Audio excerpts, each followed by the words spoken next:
Hello eighth class. Next topic है importance. Reactions of metals with acids that we have studied in this section have important implication in our daily life। मतलब जब metal का acid के साथ reaction होता है वो इस सेक्शन में हम पढ़ चुके हैं, जो कि क्या होता है डेली लाइफ में क्या होता है, बहुत ज़रूरी होता है। We use metallic utensils in our houses. हम हमारे घरों में क्या करते हैं, मेटेलिक यूटेंसिल्स का यूज करते हैं।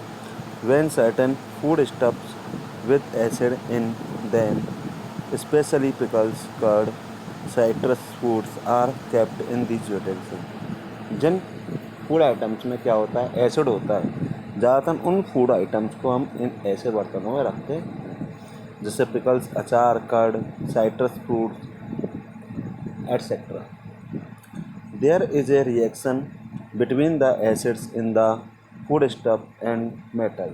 तो इस तरीके से फूड स्टफ और मेटल्स में क्या होता है, एसिड रिएक्शन होता है। Sometimes these reactions result into the production of toxic compound. कभी क्या होता है, ये रिएक्शन इस प्रकार से हो जाता है कि इनसे टॉक्सिक सब्सटेंस जो होते हैं वो उत्पादित होने लग जाते हैं। Iron, aluminum and copper containers are prone to such attacks by acids। मतलब ये ज़्यादातर आयरन, एल्यूमिनियम और कॉपर के जो बर्तन होते हैं उनमें इस प्रकार के टॉक्सिक बनते हैं। हैंस इसलिए it is advise and food stuff with acid component should not be stored in the utensils made of this metal. इसलिए एडवाइस दिया जाता है कि जो एसिडिक जो फूड स्टफ होते हैं उनको इस प्रकार के मेटल्स में नहीं रखना चाहिए।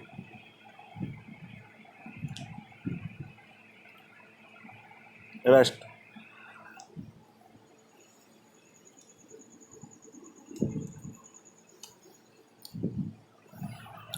Take a spoonful of rust and dissolve it in very little water.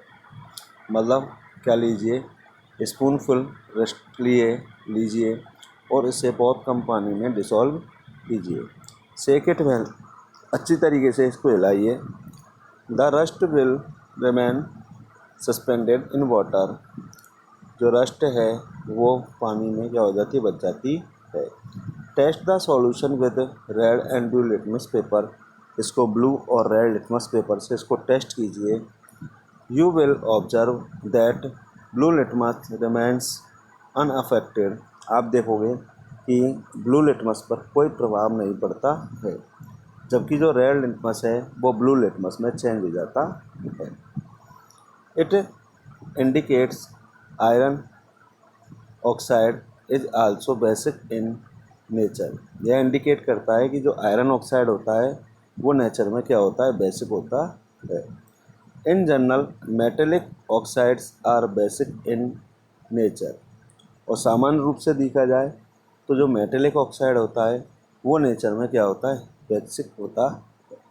Sometimes कभी कभी the corrosion of metal is an advantage because it prevent the metal under underneath from further damage.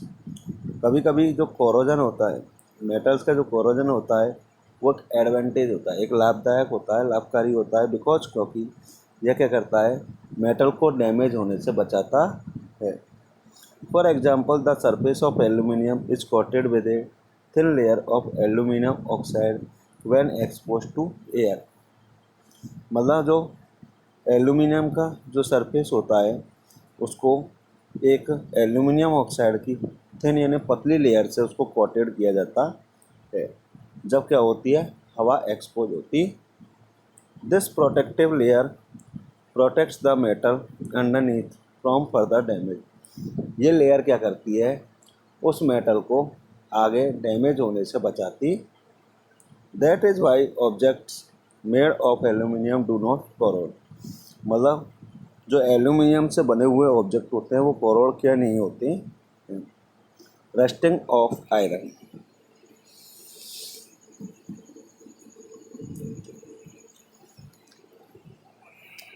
Rusting is the term used for the corrosion of iron. जो iron का corrosion है वो उसके लिए क्या होती है, रस्ट। मैनी मेटल्स कोरोड, काफ़ी सारे मेटल हैं वो कोरोड होते हैं, बट परंतु ओनली वन रस्ट, परंतु केवल एक ही जो मेटल है आयरन वो क्या होता है, रस्ट होता है, मतलब उसमें जंग लग जाती है। Rusting of iron is a serious problem. Rusting और आयरन मतलब आयरन में जंग लगना एक सीरियस प्रॉब्लम है। Every year enormous amount of money is spent to replace damaged iron steel structure to protect them from rusting. मतलब बहुत सारा पैसा लग जाता है जो आयरन जो डैमेज हुआ है उसको रिप्लेस करने में, बहुत सारा पैसा खर्च हो गया है। एंड स्टील स्ट्रक्चर, उसको प्रोटेक्ट करने के लिए स्टील स्ट्रक्चर बनाए जा रहे हैं।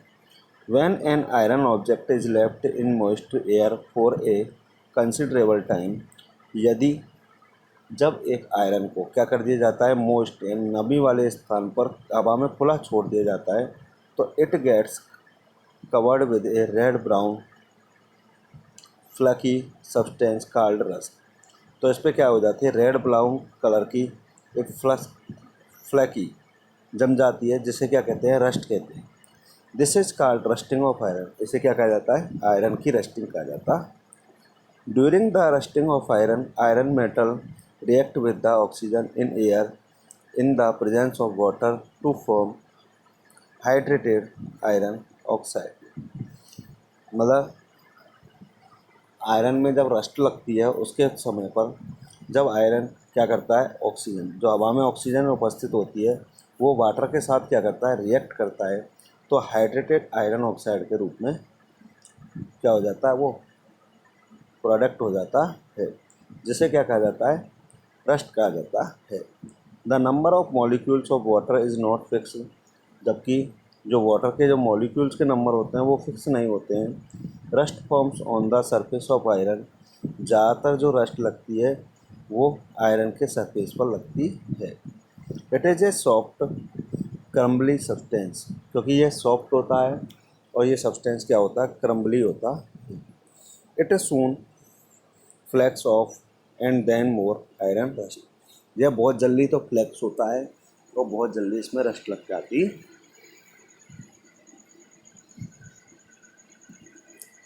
क्यों मैंने कल ही बताया था कि अगर ऑक्सीजन के साथ वाटर रिएक्ट नहीं करता है तो उसमें रस्ट नहीं लग सकती है। We all have seen iron nails, screws, pipes, tawa, kurpi, kudal, and railing covered with red-brown rust here and there when it is left in moist state। मतलब हमने बहुत सारी कील, स्क्रू, पाइप, खुरपी, कुदाल, ये बहुत सारी चीज़ें देखी है, रेलिंग है, जिन पे रेड ब्राउन रस्ट इधर उधर लग जाती है। वो इसका कारण है कि हम उसे मॉइस्ट में यानी नमी वाले स्थानों पर खुला छोड़ देते हैं। Experiments show that iron will only rust if both oxygen and water present। Experiment में बताया गया चुका है कि आयरन पर रस्ट तभी लगती है जब ऑक्सीजन और वाटर जब एक साथ मिल जाता है तो आयरन पर क्या लग जाती है, रस्ट। तो आयरन पर रस्ट लगने में जिम्मेदार दो ही चीज़ें होती हैं, एक तो ऑक्सीजन और एक वाटर। प्रिवेंटिंग रस्ट, अगर रस्ट को रोकना है तो हमें क्या करना चाहिए।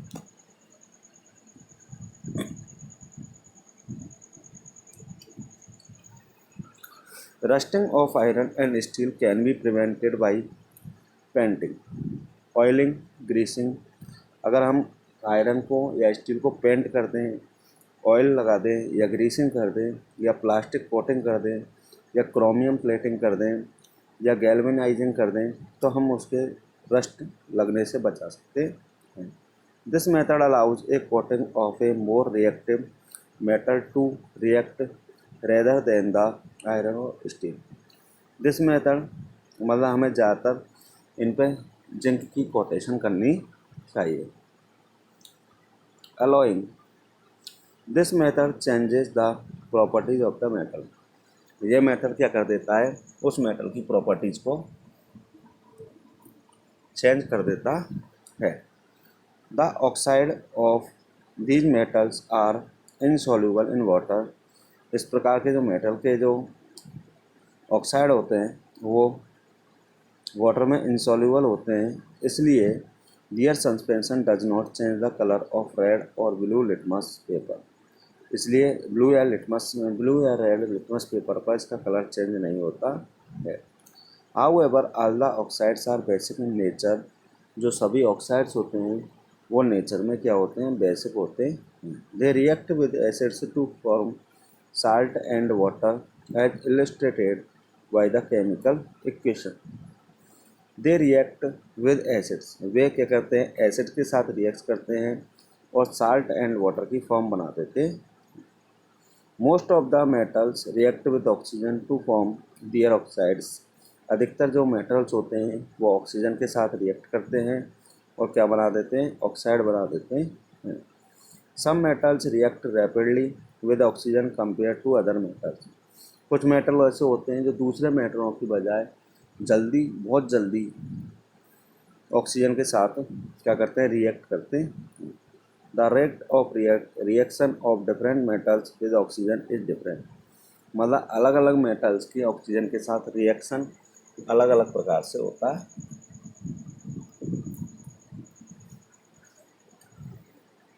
Oxides of the metal sodium, potassium, calcium and magnesium are soluble in water.